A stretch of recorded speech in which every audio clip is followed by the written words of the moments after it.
Bulletin की एक बड़ी खबर के साथ जो कि देहरादून से मिल रही है, जहां सीएम धामी की तरफ से हाई लेवल बैठक की गई। आपको बता दें, बैठक में सीएम अधिकारियों को दिशा निर्देश देते हुए नजर आए, जहां थराली क्षेत्र को विशेष राहत पैकेज के निर्देश आला अधिकारियों को दिए गए हैं। साथ ही धराली की तर्ज पर थराली को भी विशेष पैकेज उस दौरान देने की बात कही गई है। तो बड़ी खबर, जहां पर आपको बता दें कि अभी हाल ही में चमोली के थराली में किस तरह से आपदा आई थी, उसके बाद से लगातार सीएम पुष्कर सिंह धामी पूरे मामले पर नजर बनाए हुए हैं। साथ ही आपको बता दें कि धराली की तर्ज पर थराली को भी विशेष पैकेज देने की बात इस दौरान सीएम पुष्कर सिंह धामी की तरफ से की गई है। ये हाई लेवल बैठक की गई थी सीएम धामी की तरफ से, जो है इस हाई लेवल बैठक में आला अधिकारियों की उपस्थिति रही। आला अधिकारियों की उपस्थिति के साथ इस दौरान सीएम पुष्कर सिंह धामी ने, आपको बता दें कि दिशा निर्देश जारी कर दिए हैं, जहां पर यह कहा गया है कि जो बाढ़ से प्रभावित लोग हैं उनको राहत पैकेज वितरित किया जाए, साथ ही राहत सामग्री भी इस दौरान बांटी जाए। किसी भी तरह की कोई लापरवाही न होने पाए, इसका विशेष ध्यान देने तक की बात कही गई है। तो देहरादून से बड़ी खबर लगातार आप तक साझा कर रहे हैं, जहां आपको बता दें कि थराली क्षेत्र में फिलहाल राहत पैकेज बांटने का जिक्र सीएम धामी की तरफ से किया गया और इसको लेकर दिशा निर्देश भी अब जारी कर दिए गए हैं।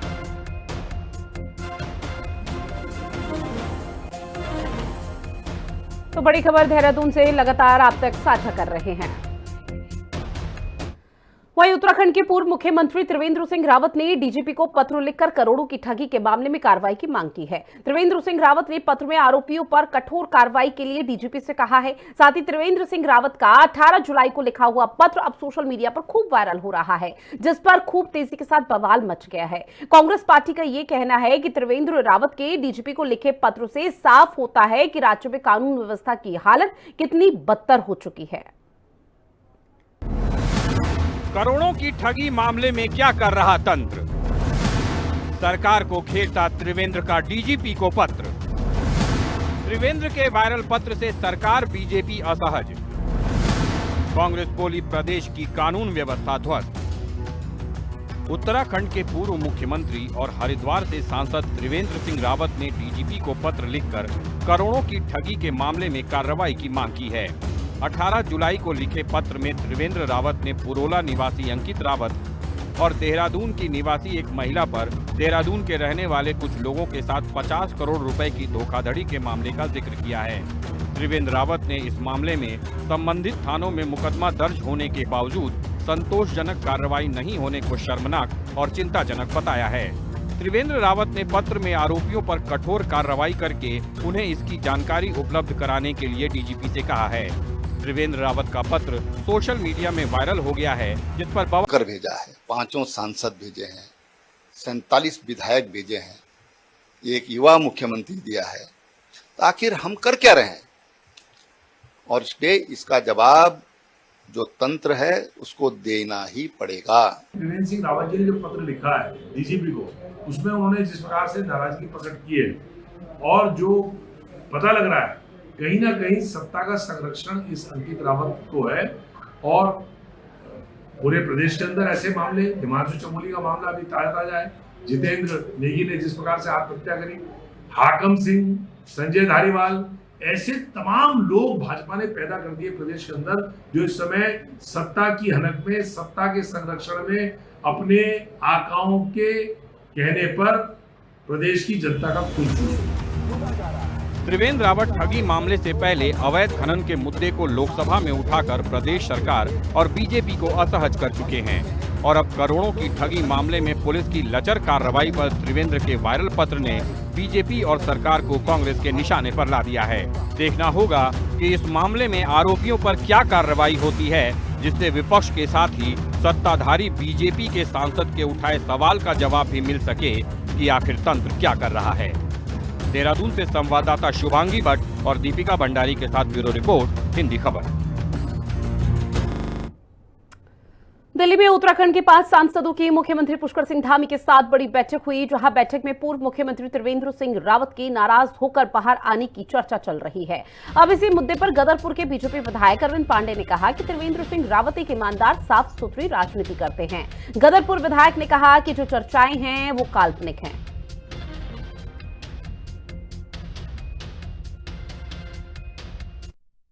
अब उनके अलावा इसके पास है क्या? आप त्रिवेंद्र सिंह की मुझे जानकारी नहीं है। और त्रिवेंद्र सिंह जी हमारे एक इस प्रदेश के ऐसे मुख्यमंत्री हैं जिन पर किसी प्रकार का कोई आरोप नहीं है, डेड ऑनेस्ट। इस प्रदेश का सबसे सच्चा और ईमानदार कोई नेता है तो त्रिवेंद्र सिंह है। और वो छोटी मोटी कोई नाराज किसी पे हो जाए, त्रिवेंद्र सिंह नाराज किसी पे नहीं हो सकते। ये सब चीजें काल्पनिक।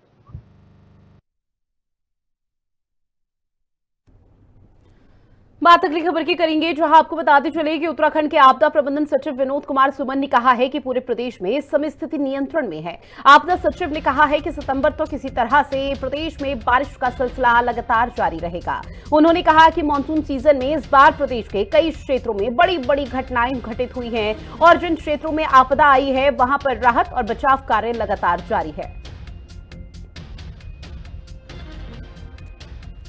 अभी प्रदेश में स्थिति सामान्य है।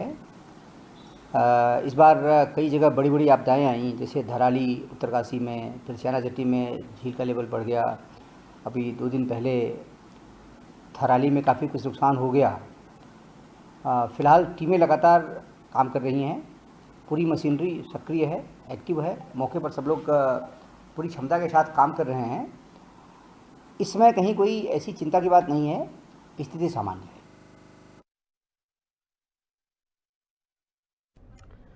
गैरसैंण के पास मौजूद सारकोट वही गांव है जिसे मुख्यमंत्री पुष्कर सिंह धामी ने गोद लिया है।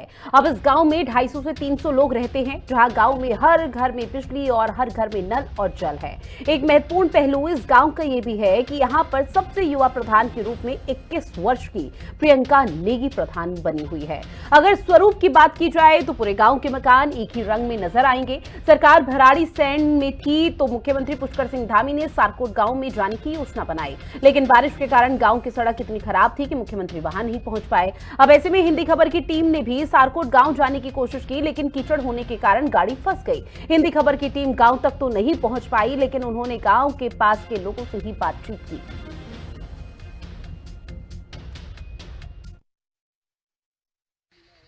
इस वक्त हम मौजूद हैं चमोली के सारकोट गांव के नज़दीक पे, जिसे मुख्यमंत्री पुष्कर सिंह धामी ने गोद लिया है।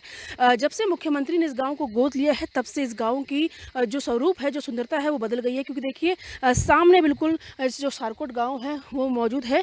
हालांकि देखिए बरसात का मौसम है, मानसून है, ऐसे में जो सड़क बन रही थी वहाँ पर कीचड़ हो गया है। इस कारण हमारी जो टीम है वो गाँव तक नहीं पहुँच पाई, क्योंकि ग्रामीणों द्वारा हमें पहले बताया गया कि सड़क का जो काम है वो चल रहा है और बीच रास्ते में कीचड़ काफ़ी रखा है और जिससे गाड़ियों के टायर धंस रहे हैं। ऐसे में आप गांव ना जाएं, इसीलिए हम गांव से कुछ ही दूरी पर हैं। ऐसा नहीं है कि गांव का विकास नहीं हुआ है, सड़कें अभी बन रही है। अगर आप गांव को नज़दीक से देखेंगे तो आपको उसका जो स्वरूप है वो नज़र आएगा। सभी मकान एक जैसे पक्के पीले रंग के आपको दिखाई देंगे। हर घर में आपको लाइट दिखाई देगी और ये भी जानकारी है कि हर घर में नल भी वहाँ पर है। हमारे साथ गाँव के एक अंकल जी मौजूद हैं, उनसे बातचीत करेंगे कि आखिर उनका क्या कुछ कहना है। जब से सीएम धामी ने गाँव गोद लिया है, कितनी कायाकल्प इस गांव की हुई है। आप सारकोट गांव के हैं? अच्छा, सीएम धामी ने इस गांव को गोद लिया है, कितना बदलाव आया है इस गांव में जब से गोद लिया है? जब से सीएम धामी ने गांव गोद लिया है कितना बदलाव आया है, कितने यहाँ विकास हुआ है? अभी क्या विकास हुआ, तो रोड चल रहे हैं। हर घर में नल जल है? हाँ, नल जल रहा है और लाइट वगैरह सब है, कोई दिक्कत तो नहीं है? लाइट पे कोई दिक्कत। अच्छा, और यहाँ पे कितने आपको जैसे युवा हैं, लड़के लड़कियाँ हैं जो यहाँ से बाहर, घर के बाहर नौकरी करने गए हैं कि यहीं पे कुछ रोजगार है, खेती बाड़ी कुछ? खेती बाड़ी का रोजगार है। अच्छा, खेती बाड़ी। कितने लोग होंगे कम से कम गाँव में? यहाँ तो 1-150 मास है। अच्छा, तो लगातार जैसे सीएम धामी जिस तरीके से यहाँ का काम देख रहे हैं, क्या अधिकारी कर्मचारी कोई आता है यहाँ मिलने, आप लोगों से बातचीत करता है? हाँ, मिलते हैं। तो सीएम धामी के काम से खुश हैं आप? पहले गांव की तस्वीर कुछ और थी, जब से उन्होंने गोद लिया क्या कुछ अलग दिखा है इसमें, आपको कुछ अलग नजर आया है? ना अभी यार क्या दिखाई। सड़कें तो यहाँ पे कच्ची है, अभी कीचड़ यहाँ पे। हाँ, तो अब ये लग रहा है ना अब काम। यहाँ से तो ये नई रोड कट गई इधर से ये। अच्छा, हाँ। तो क्या पहले सड़क नहीं थी, पहले कच्ची सड़क थी? हाँ, पहले तो कच्ची। अब पक्की बनने जा रही है। पक्की बनने जा रही है। ठीक, तो देखिए सारकोट गांव के अंकल जी हैं जिन्होंने बताया कि जब से सीएम धामी ने इस गांव को गोद लिया है कहीं ना कहीं विकास तो हुआ है। हालांकि पहले यहाँ पे जो सड़क थी वो कच्ची थी, अभी यहाँ पर पक्की सड़क जो है वो बन रही है। मैं दिखाना चाहूँगी, यहाँ पर देखिए पत्थर भी रखे हुए हैं। आगे कुछ कीचड़ इसलिए हो रखा है क्योंकि बरसात का मौसम भी है। ऐसे में कहीं ना कहीं मानसून में जो है दिक्कत होती है। अगर हम कोई विकास कार्य करते हैं तो उसमें दिक्कतों का सामना करना पड़ता है। इसमें हम किसी इसी पर ठिकाना नहीं फोड़ सकते हैं। लेकिन देखिए ये गांव जो है सारकोट गांव सामने बिल्कुल इसके बिल्कुल सामने विधानसभा गैरसैंण परिसर है। मैं आपको दिखाऊंगी कैमरे में, बिल्कुल सामने है। ऐसे में कहीं ना कहीं जब सरकार गांव के क्षेत्र में आकर अगर विधानसभा ग्रीष्मकालीन राजधानी बनाती है और सीएम धामी खुद गांव को गोद लेते हैं तो पूरी उम्मीद होती है कि गांव का विकास होगा। ऐसे में हमें भी यही उम्मीद है कि जिस गांव को सीएम धामी ने गोद लिया है ज़रूर उसका विकास होगा और सीएम धामी जो है जो गांव के लोगों को उनसे उम्मीद है उस पर ज़रूर खरा उतरेंगे और इस गांव का विकास करेंगे, ना सिर्फ रंग रूप से बल्कि रोजगार से, खेती बाड़ी से, चाहे हम अन्य रोजगार की बात करें उससे, तो हर चीज़ में जो है कायाकल्प जो है सीएम धामी करेंगे और लोगों को रोजगार भी गाँव में ही मिलेगा। कैमरा पर्सन जितेंद्र तुटी के साथ दीपिका भंडारी, हिंदी खबर, सारकोट। वही बात अगली खबर की करेंगे, जहां आपको बताते चले कि मातृ एवं शिशु स्वास्थ्य के क्षेत्र में उत्तराखंड ने एक ऐतिहासिक कदम उठाया। प्रदेश सरकार ने नर्स प्रैक्टिशनर मिड वाइफरी कार्यक्रम को स्वीकृति दे दी है। स्वास्थ्य सचिव डॉक्टर आर राजेश कुमार ने कहा है कि सरकार का ये फैसला सुरक्षित मातृत्व को बढ़ावा देने की दिशा में एक मील का पत्थर साबित होगा।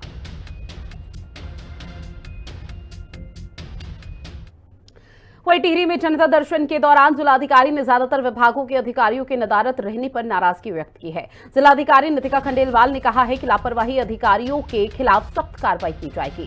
जिलाधिकारी ने पुनर्वास विभाग के अधिकारियों को निर्देश जारी करते हुए कहा कि ज्यादातर मामले पुनर्वास से संबंधित है, इसलिए अधिकारी जनता की समस्याओं का समाधान करें।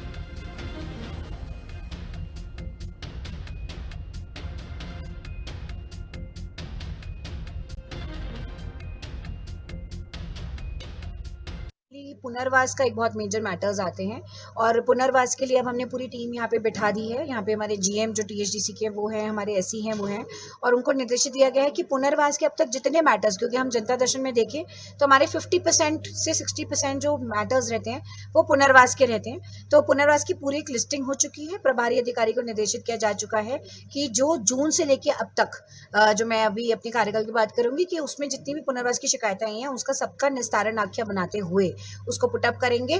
कल वो अलग से मेरे समक्ष और सभी उनको भी निर्देशित कर गया है कि संबंधित अधिकारी हैं, यदि अगली बार से नहीं आएंगे तो सबके वेतन आहरण पर रोक लगाई जाएगी। दूसरा महत्वपूर्ण चीज मैं ये बताना चाहूंगी कि क्योंकि आपदा का टाइम हुआ है तो आज अगर हम देखेंगे तो हमारे गत जनता दर्शनों में से आज की संख्या काफी ज्यादा रही है, 57। इसको मैं पॉजिटिव भी उस पॉइंट ऑफ व्यू से लूंगी कि लोगों को लगता है कि यहाँ निस्तारण हो रहा है तो लोग आ रहे हैं। और 57 इसलिए भी ज्यादा कुछ शिकायतें होती है कि पुनर्वास की आज भी 50% थी। उसके अलावा आपदा में लोगों के जो क्षतिग्रस्त हुए हैं उन मैटर्स को भी हमने प्राथमिकता को भी डिपार्टमेंट्स को लेने के लिए बोला है। डिपार्टमेंट्स उसके एस्टिमेट्स बनाएंगे और जो अब आपदा में हम लोग लेते हैं रिलीफ एंड रिस्पॉन्स में उसको प्राथमिकता में लिया जाएगा।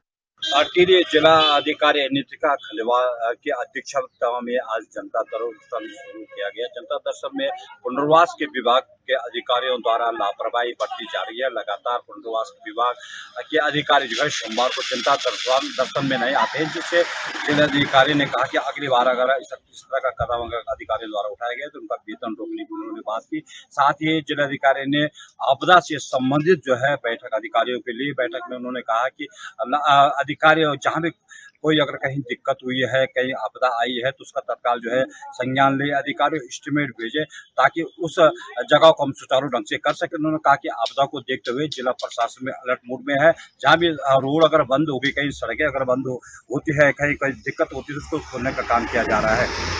मैं जगतोपाल, हिंदी खबर, टिहरी गढ़वाल। वहीं हरिद्वार में मुख्य विकास अधिकारी आकांक्षा कोंडी ने जनता दरबार में जन सुनवाई की है, जहां इस दौरान तकरीबन 92 फरियादियों ने शिकायत दर्ज कराई, जिनमें से कई का समाधान मौके पर ही कर दिया गया। बाकी मामलों पर सीडीओ ने संबंधित अधिकारियों को सख्त निर्देश दिए हैं कि तय समय सीमा पर पारदर्शी तरीके से कार्रवाई सुनिश्चित की जाए।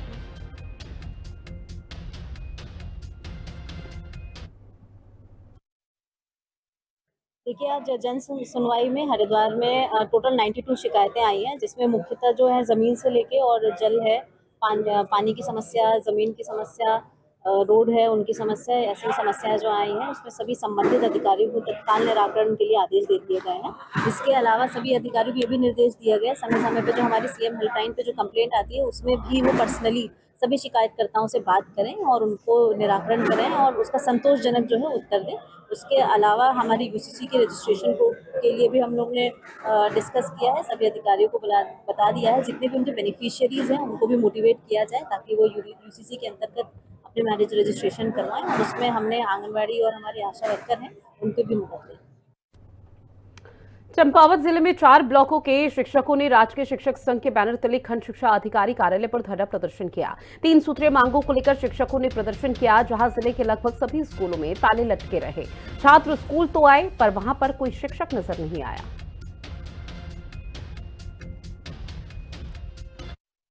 विगत 2 साल से राजकीय शिक्षक संघ के बैनर तले सरकार के खिलाफ प्रधानाचार्य सीधी भर्ती निरस्त करने और सभी पदों पर पदोन्नतियां बहाल करने के लिए हम विगत 2 साल से कार्यरत आंदोलनरत हैं, जिसमें हमने लगभग 3 बार देहरादून में धरना प्रदर्शन दे चुके हैं और एक बार गत वर्ष सितंबर माह में हम लोग क्रमिक अनशन, उसके बाद आमरण अनशन तक अपनी वार्ता को लेके गए थे। संगठन सरकार द्वारा बार बार हमको गुमराह किया जा रहा है। पिछली बार जब क्रमिक अनशन में हमारे साथी बैठे थे तो उस समय ये कहा गया था कि आपकी मांगें तुरंत मान ली जाएंगी और उनका आमरण अनशन तुड़वाया गया था, लेकिन सरकार द्वारा 1 साल बीत जाने के बाद अब भी उस पर कोई कार्रवाई नहीं हो रही है, क्योंकि हमारे यहाँ सबसे बड़ा मुद्दा है पदोन्नति का। एलटी से प्रवक्ता पद पर और प्रवक्ता और एलटी से प्रधानाध्यापक प्रधानाचार्य पद पर।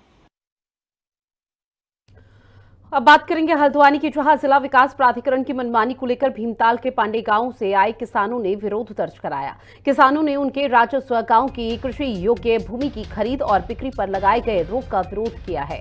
ग्रामीणों का कहना है कि उनके राजस्व गांव में किसी भी प्रकार का निर्माण नहीं हो रहा। इसके बावजूद जिला विकास प्राधिकरण ने अपनी मनमानी करते हुए गाँव में जमीन की खरीद और बिक्री पर रोक लगा दी है, जो कि सरासर खेती किसानी करने वाले काश्तकारों के साथ अन्याय है।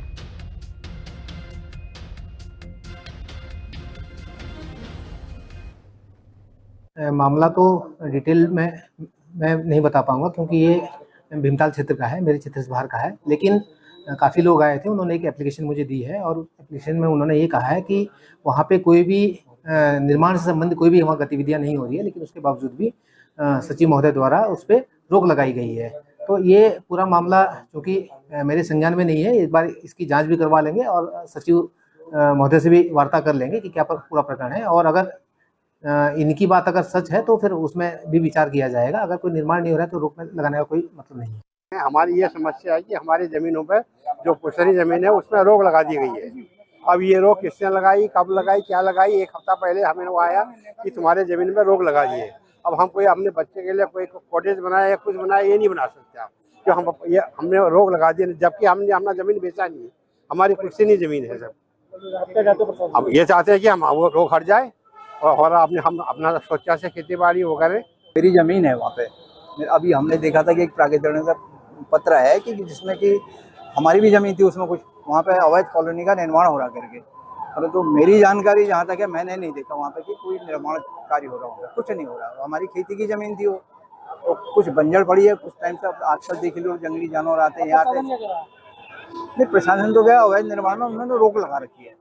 तो उसका अवैध निर्माण कर रहे हैं वहाँ पे? क्या कुछ नहीं है, हमारा मतलब ही नहीं हो कुछ। अब प्रशासन से क्या चाहते हैं? हम चाहते हैं कि भैया उसमें मतलब उसको ये रोक हटा दी जाए। उप सचिव जो कि सिटी मजिस्ट्रेट हल्द्वानी भी प्राधिकरण के उप सचिव हैं, इसलिए उनके अनुपस्थिति में हमने सिटी मजिस्ट्रेट को ज्ञापन दिया।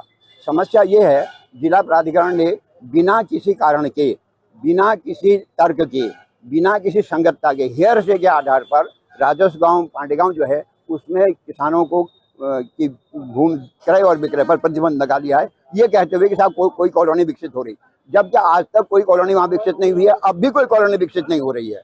तो ये केवल हेरफेर के आधार पर ये मनमाना इस तरह का वो लगा है प्रतिबंध। हमने कहा है कि आपकी मंशा पर सवाल खड़ा करता है, आप इसलिए लगाया है ताकि किसानों के माध्यम से आप वसूली कर सकें।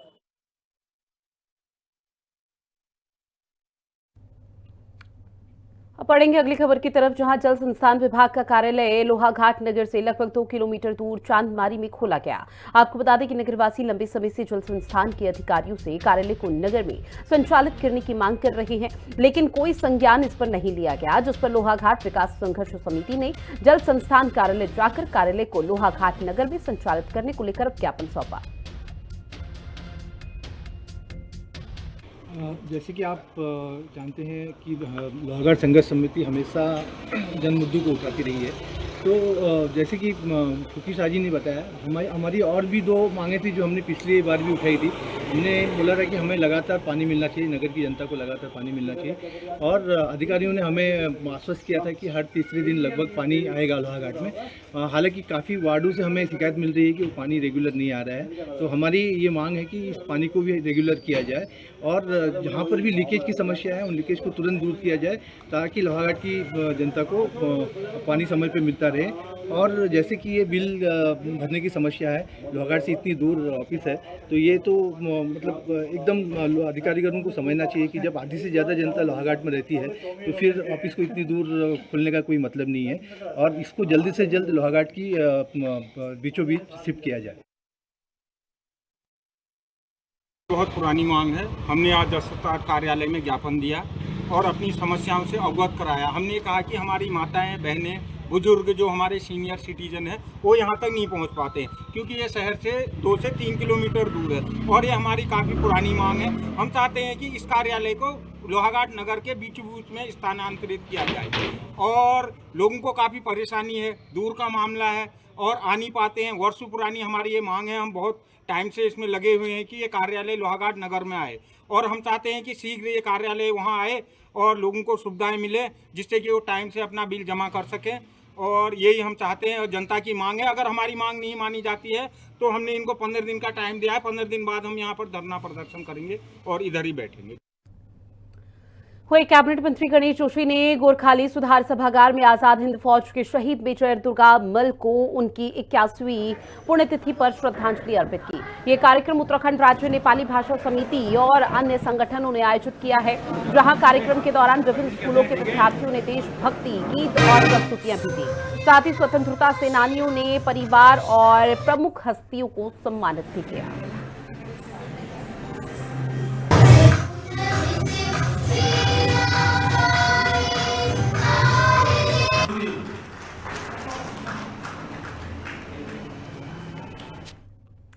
बात रानीखेत की करेंगे, जहां शिव मंदिर हाल ही में रानीखेत व्यापार मंडल के चुनाव की बैठक कोई सहमति नहीं बन पाई, जहां 713 व्यापारी सदस्यों में से केवल 35 ही मौजूद रहे, जिनमें भी बहस ही होती रही। पुरानी चुनाव समिति पर भी आरोप लगते रहे हैं। अंत में फिलहाल चुनाव टाल दिए जाने का निर्णय लिया गया।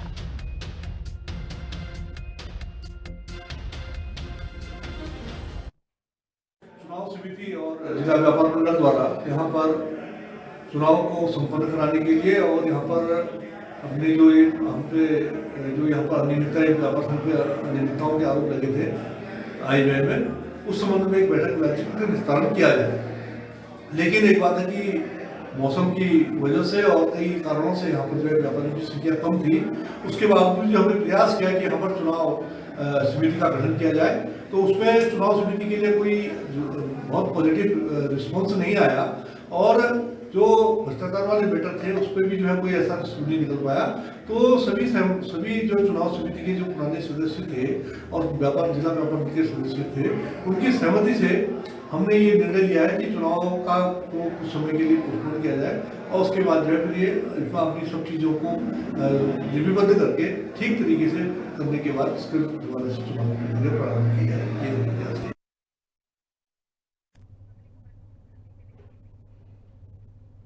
अगली खबर, जहां श्रीनगर गढ़वाल में एक युवक ने नेथाना पुल से अलकनंदा नदी में छलांग लगाकर आत्महत्या कर ली। प्रत्यक्षदर्शियों के मुताबिक घटना सुबह के समय हुई है, जब पुल से गुजर रहे लोगों ने युवक को अचानक नदी में कूदते हुए देखा।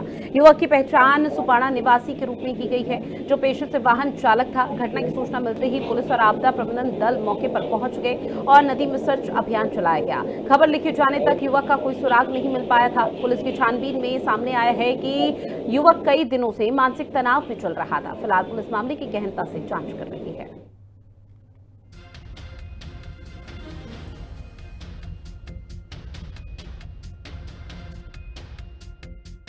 सूचना मिली कि यहाँ पे झूला पुल से किसी ने कूद मारी है, तो हमारी टीम रवाना हुई तुरंत ही और सर्चिंग अभी जारी है।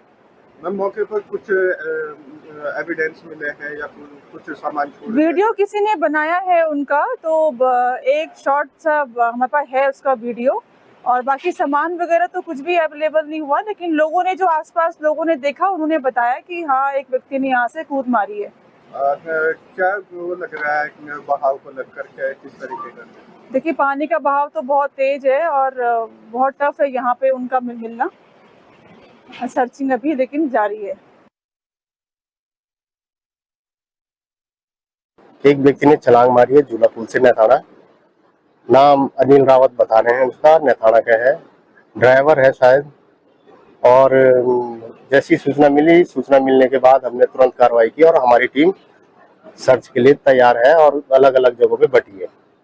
ठीक है, राबमई राफ्ट के साथ जारी किए हैं, SDRF भी जारी की है। हम लोग 40 PSC के जो जवान हैं आपदा राहत दल के, ये SSB और कीर्तिनगर पुल, जुयालगढ़ और देवप्रयाग तक सर्च करेंगे। और चलिए बुलेटिन में इतना ही। आप बने रहिएगा हिंदी खबर के साथ। नमस्कार।